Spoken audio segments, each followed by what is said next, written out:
Muito bem, esse é o sinal verde da notícia, são 8 horas mais 6 minutos. Super abraço, muito bom dia para você que nos brinda com a sua sintonia. Destacando que esse programa tem o patrocínio da Sorri Fácil, Canela e Gramado. Sorrir é uma conquista e essa conquista está ao seu alcance. Portanto, agende hoje mesmo uma avaliação e aí você parte para os procedimentos na busca do sorriso Colgate, que é o desejo e objetivo, imagino eu, de todos nós. Por que não começar 2026 com esse objetivo já traçado? Na entrevista do dia, estamos recebendo hoje o Dr. Álvaro Abreu, veterinário renomado aqui de nossa região. E foi muito legal, né, lhe abraçar no dia de hoje, doutor Álvaro. Fazia muito tempo que a gente não se enxergava, né? O senhor que é um canelense nato de outros carnavais. Bom dia. Bom dia, bom dia. É uma satisfação estar aqui contigo, Alessandro. Bastante tempo que a gente não se encontrava, mas a gente acompanha todo o teu trabalho aqui, há todos esses anos aí na comunicação e com toda a comunidade de Canela e Gramado. Já faz alguns janeiros também, né? Isso. Bom, o principal assunto que ele traz aqui, é claro que a gente vai aproveitar o seu conhecimento, a sua presença aqui para enfocar outras questões, mas o principal assunto para mim, eu confesso que é uma novidade, pois a sua clínica está promovendo, digamos assim, uma campanha de doação de sangue animal. Muitas pessoas, às vezes, até nem imaginam, né, que o animal, a exemplo do ser humano, precisa de transfusões e o sangue você não pode também buscar do dia para a noite. Tem que haver uma espécie de banco. É muito parecido com o Hemocentro? O que acontece? A ideia surgiu, né, Alessandro, por necessidade de atender os animais que chegam até nós nas emergências. Como a gente sabe, nós temos um hospital 24 horas aqui na região.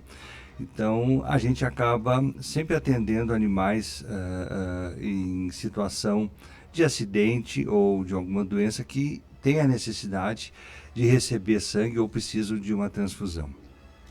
O que acontece? Nós não temos aqui, nós não temos um banco de sangue aqui na região ou nós não temos como conseguir um doador rapidamente para uma emergência. A gente está falando de emergência, então precisa ter sangue disponível. E como é que vocês vinham se virando nos 30? A gente tinha que buscar, então, um doador naquele momento ou buscar bolsas de sangue fora daqui, ou em Porto Alegre ou em Caxias. Então sempre dificultava bastante. Como o nosso volume de atendimento em emergência vem aumentando bastante, né, Alessandro? Então a gente sentiu essa necessidade. Então a gente começou a fazer uma campanha onde a gente já faz um pré-cadastro dos possíveis doadores. Então quem tem um animal que gostaria de colocar ele para ser um possível doador, então a gente começou então a fazer esse cadastro agora, né? Tem algum requisito básico para o animal poder ser um doador? Tem. Então, isso a gente o animal tem que ter um peso mínimo, né? Tem que ser um animal grande, no mínimo 20 quilos, né? E tem que ter até 6 anos de idade. Não pode ser um animal acima de 7 anos, né? Até porque pelas condições, né? Então tem que ser um animal saudável, né? Animal de porte grande, que não tenha nenhuma comorbidade, não tenha nenhuma doença, né?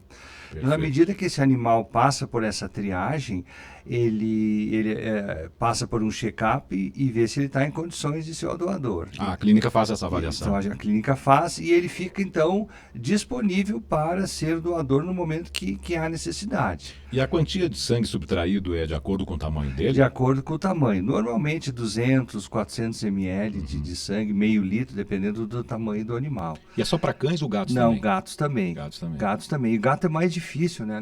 Porque o gato tem a questão da... Primeiro que tem que ser um gato grande também, né? Imagina, tem que ser um gato acima de 5 quilos, né? 5,5 kg. Então não pode ser um gato pequeno, né? E para coletar um gato também é mais difícil. O RH do sangue animal, eles têm grupos sanguíneos, grupos que nem nós, né? Os cães têm 8 grupos sanguíneos e os gatos têm 4. Né? E o cão também tem o doador universal, né? Então tem toda... Obedece a mesma lógica, então. Mesma lógica. O que acontece? Por que a gente tem, então, esse banco de doadores, né? Porque quando a gente recebe um paciente que precisa receber um sangue, eu preciso achar um doador que tenha o sangue compatível. Verdade. Então, a gente tem lá os animais já. Então a não, gente chama... não é só a quantidade, Não tem é que ter a variedade. e tem que ter o grupo compatível. Então a gente faz a compatibilidade dos dois sangues, do doador e do receptor. Ele é apto para doar, é apto para receber, então é feita a doação. E esse, digamos assim, o sangue necessário numa clínica da natureza da sua, que é um hospital, que é 24 horas, seria só por acidentes ou tem doenças que obrigam isso? Várias doenças, tem várias doenças, normalmente as doenças causadas por hemoparasitas, que são os carrapatos, um exemplo, uma doença bem comum, né, Alessandro? Tem outras anemias de várias causas, mas a mais comum é a doença causada pelo carrapato, que são normalmente 3 doenças que são causadas, e essas doenças provocam anemia. E esse animal, então, ele fica debilitado e, normalmente, nesses casos, eles necessitam de transfusão de sangue, porque senão a recuperação dele fica comprometida ou, às vezes, a gente não consegue reverter o caso sem que tenha esse suporte sanguíneo para esse paciente. A anemia é muito grande, o animal fica muito debilitado. Estou falando de um caso que é bem comum, né? Sim. Tem outros casos de acidente ou outras anemia hemolítica ou outras doenças que acomete também tanto o cão quanto o gato, né? Eu gostei muito do título da campanha, né? O projeto Gotas de Amor, que incentiva a doação de sangue animal.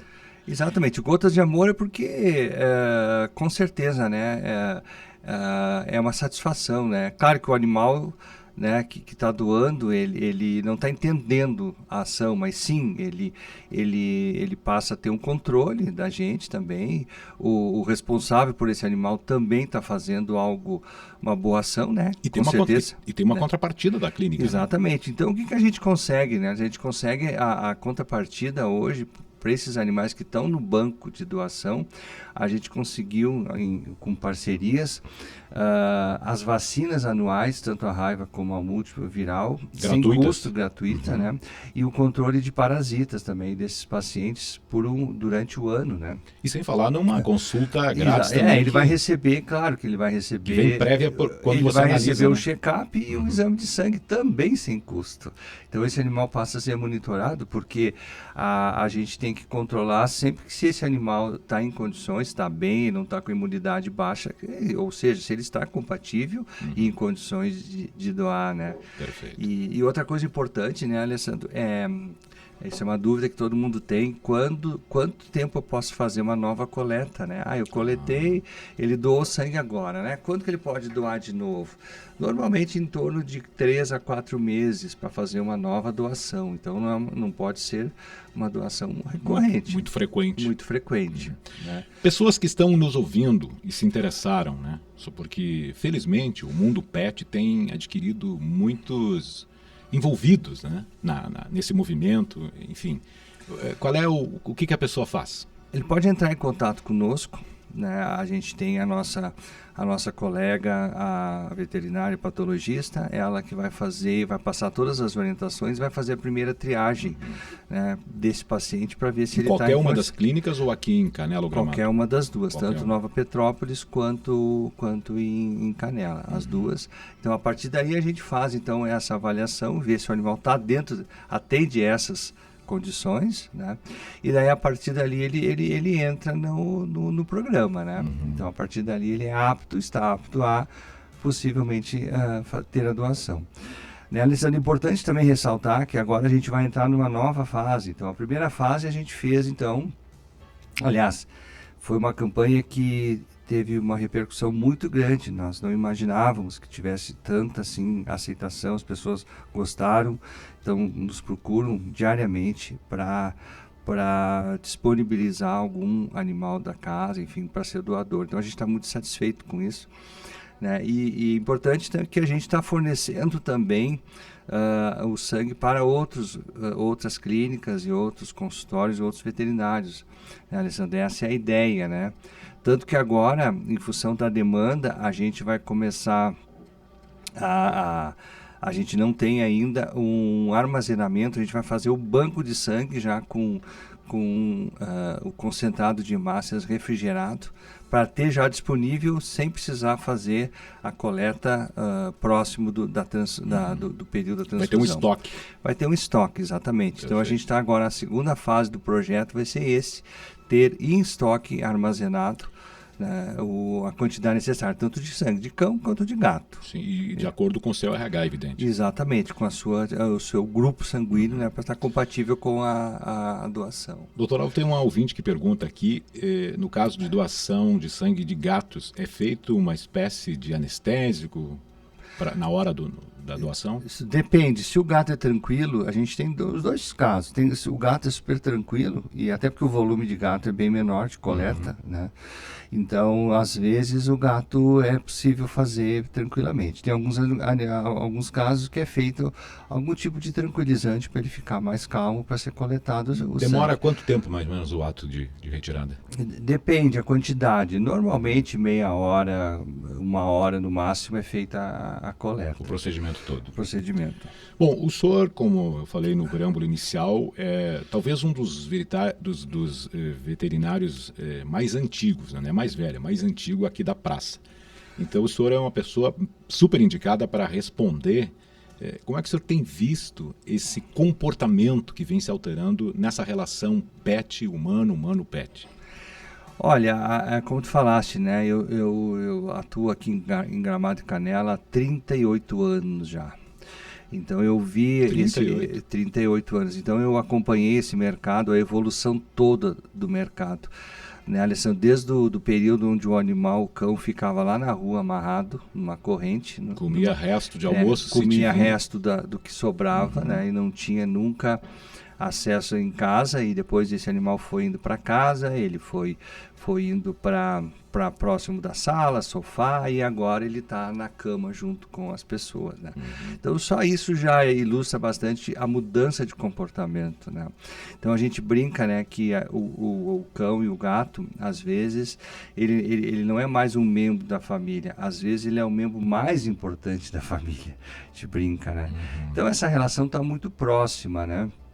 Mas então, isso é positivo, é negativo? Olha, tudo tem contraindicação? Tem alguns sempre tem aquele ponto polêmico, né?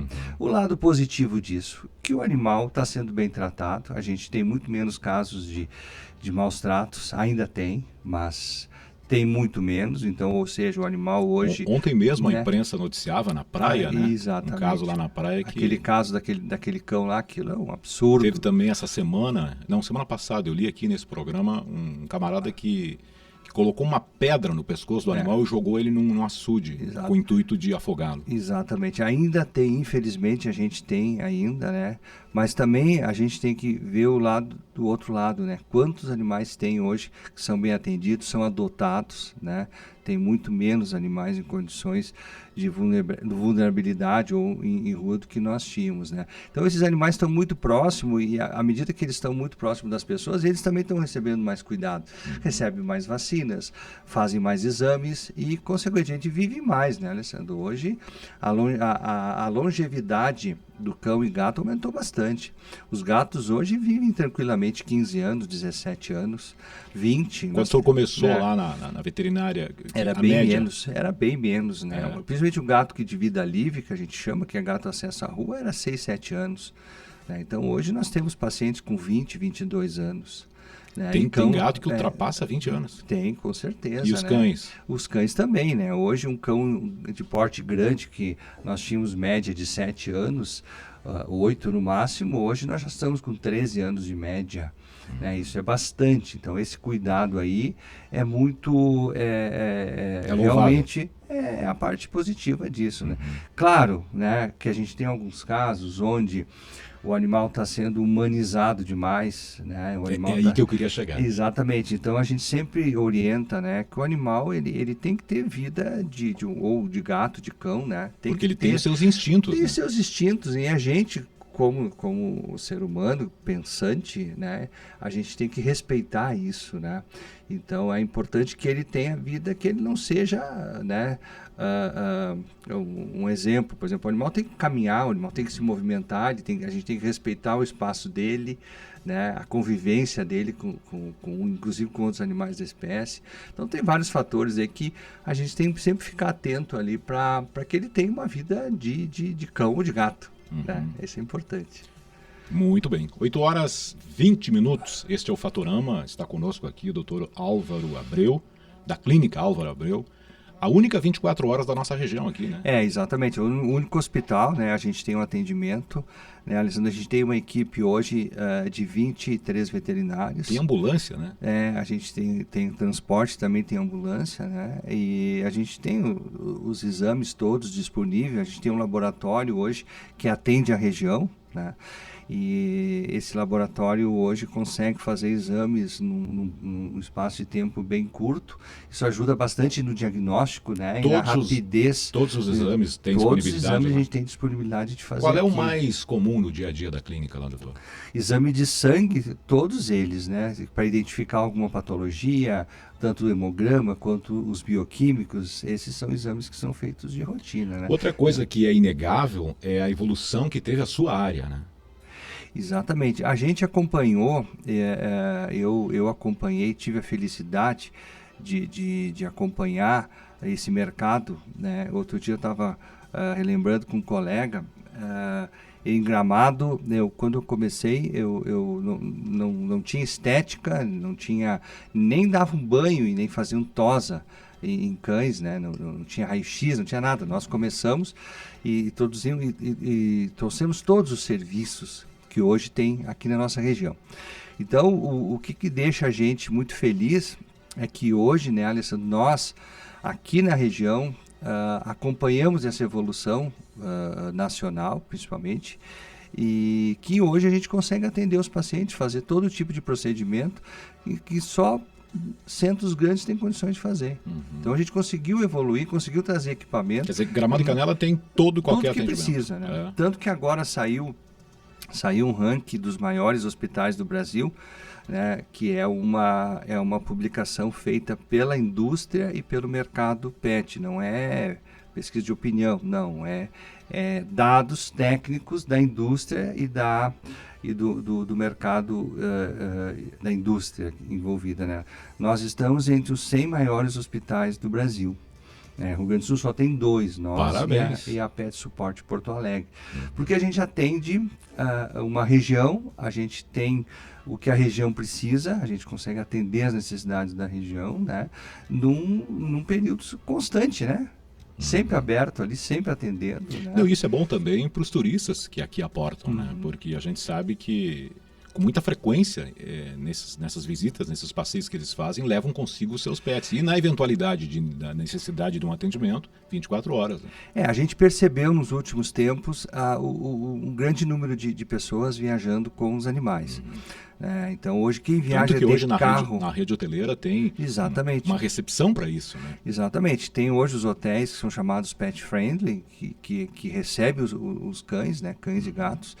E esses animais estão acompanhando as famílias, né? Quem viaja de carro normalmente, e nós tivemos um fluxo muito grande de turistas vindos de carro este ano, vem aumentando e os pets vêm junto. Claro que esses animais, né, a gente não quer que tenha um problema, não quer que tenha intercorrência, mas tendo uma intercorrência, tendo um problema, a gente consegue atender esse paciente. O importante é ter esse suporte. Né? Exatamente. O nosso ouvinte aqui, o Ademir, ele primeiro está lhe saudando e segundo ele diz assim, pergunta ao veterinário, por favor, algum cuidado básico que a gente deva ter nas altas temperaturas, já que a previsão é de que vamos ter dias tórridos na sequência dos dias. Tem alguma dica em especial? Tem, é bem importante, é ótima a pergunta do Ademir, porque, sim, com esse calor, né, esse animal tem que estar num lugar protegido, né? Se ele está livre, ele vai escolher o lugar mais confortável para ele, né? Mas ele tem liberdade para isso. Ele tem liberdade, porque a gente sempre tem que separar aquele animal que está fechado num canil, que, né, daqui a pouco está submetido ao calor, que é um problema, isso não é o correto. Então, sempre manter esse animal com água, né? Água disponível, evitar que esse animal fazer caminhadas, por exemplo, caminhar com o animal, principalmente em piso, né, no horário do sol forte, né? Então, se for fazer uma caminhada... Que não usa sapato que nem nós, né? Exatamente, né? Então, tem que esse animal... Mas né, a temperatura alta, que tipo de problema traz de forma genérica assim, para o animal? O que acontece? Os animais, os braquicefálicos, principalmente, né, Alessandro, os que tem... A gente chama os de nariz chato, né? Bulldog, Shih Tzu, né? Pequinês, Lhasa, eles têm mais dificuldade de respirar. Então, eles podem sofrer com calor. Né? Eles podem entrar em hipotermia, enfim.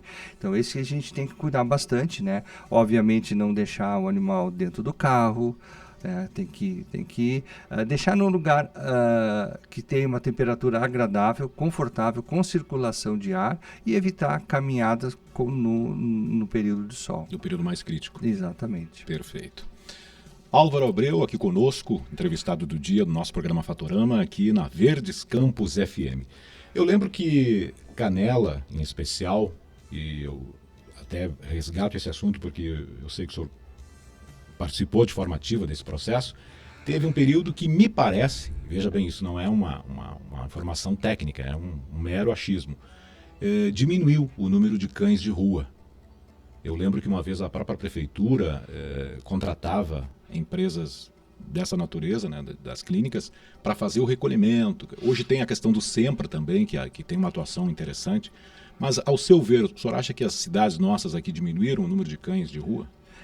Com certeza. Eu posso falar porque eu acompanho esses projetos de parceria público-privada no Brasil todo. Como eu faço parte da Associação Brasileira de Hospitais Veterinários, então eu acompanho essa realidade muito, muito próximo. E eu posso falar que nós aqui, embora tenhamos muito a fazer ainda, Canela e Gramado evoluiu muito. E hoje o nosso projeto aqui de atendimento ele já é usado como modelo em várias prefeituras do Brasil. Do Rio Grande do Sul. Exatamente, do Brasil, do Rio Grande do Sul e do Brasil. Sim, ainda tem animais soltos, aparece sim, mas o trabalho que está sendo feito com castração e chipagem, né, tanto em Canela quanto Gramado, né, para te ter uma ideia, Gramado faz aí em torno de 50, 60 no mínimo castrações por mês. Canela está fazendo isso também agora, mudou o convênio, né, e está continuando, né, tanto que hoje, tanto numa cidade quanto na outra, né, Alessandro, a fila, por exemplo, para um cadastramento para obter uma castração pela prefeitura, ela não tem fila, praticamente tu consegue, em poucos dias tu já vai conseguir um agendamento para fazer uma castração e uma chipagem, que é o que a gente considera a base do controle, principalmente a castração, que evita a proliferação de animais, e a chipagem, porque a gente identifica e depois onde esse animal está circulando. Por exemplo, se esse animal está na rua, se esse animal foi perdido, tanto nós, ou as clínicas, ou a prefeitura tem condições de monitorar esse paciente. Então, sim, nós evoluímos muito, né? Canela tem o SEMPRA, como tu falaste, também o pessoal está desenvolvendo um trabalho muito legal lá. Aqui em Gramado, a vigilância também, inclusive com atendimento de animais em emergência, animais que são atropelados, animais que têm algum tipo de intercorrência e não tem um responsável, são atendidos. Então, sim, nós melhoramos muito nessa questão aí dos animais. Legal. 8h29, já nos encaminhando para o final da nossa entrevista, eu quero mais uma vez reforçar, né, para que o senhor de viva voz recorra aos proprietários Proprietários não, isso também já não é mais... a gente chama agora de responsáveis. Tutores, né? A nomenclatura, inclusive, recomendada pelo Conselho Federal de Medicina Veterinária é responsável, né? Responsável. Porque aquela pessoa, ela realmente, ela é responsável, e aqui vai sempre uma recomendação, né? A gente, quando adota um cão, um gato, a gente é responsável mesmo, né? Então, aquele animal, a gente tem que atender às necessidades básicas dele, né? Sob então, pena, inclusive, de Exatamente. Então, ele é o responsável mesmo, né? Não é só um período ou algo transitório. Uma temporada. Não, aquilo é uma responsabilidade plena, né, Alessandro? Gotas de amor. Vamos lá. Quero que o senhor reforce o convite à nossa comunidade. Quero parabenizar a Clínica Álvaro Abreu por essa iniciativa, porque eu volto a dizer, eu realmente nunca me passou pela cabeça, graças a Deus também não foi necessário, a questão do sangue, que é óbvio, né? O animal necessita e muitas vezes de uma hora para outra e com pressa, né? A gente, como eu falei, a gente é muito feliz, né, nós, eu e juntamente com a nossa equipe, de poder proporcionar esse atendimento diferenciado para os animais aqui da região, né?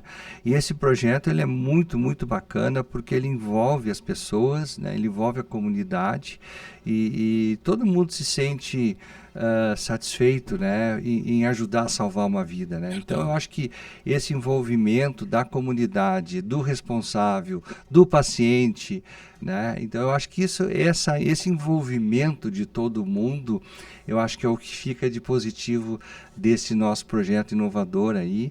E a gente está sempre inovando e logo a gente vai ter mais novidade aí, daí a gente vai vir aqui compartilhar contigo. Por favor, espero que essa seja a primeira de várias ocasiões.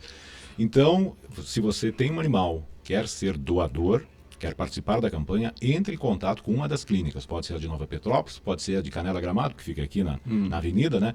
Tem algum contato lá via WhatsApp, via... Tem o nosso, na rede social tem o nosso Instagram, tem todos os nossos contatos ali que pode entrar direto, né, tanto pelo laboratório ou direto no laboratório, ou com o hospital, ou a clínica de Nova Petrópolis. Perfeito. Doutor Álvaro, muito obrigado pela sua presença aqui. Mais uma vez, parabéns por essa campanha e, por favor, volte sempre. Muito obrigado pela oportunidade. Sempre, né, eu contei com a colaboração da comunidade, a tua, abrindo sempre as portas para a gente trazer aqui as novidades para a nossa comunidade. Muito obrigado a todos aí e uma boa semana. Fatorama está ficando por aqui. Se Deus quiser, a gente volta amanhã a partir das 7h30 para mais um super encontro com a informação. A todos, uma boa terça-feira. Tome cuidado com o sol, né? Procure não se expor naquelas horas mais críticas, porque hoje, é o que tudo indica, o dia vai ser tórrido. A todos, super abraço e até lá. Verdes Campos FM. Se liga nessa sim. Você está ouvindo a Verdes Campos FM. Verdes Campos 97,9. De dançar. Verde. Na Verdes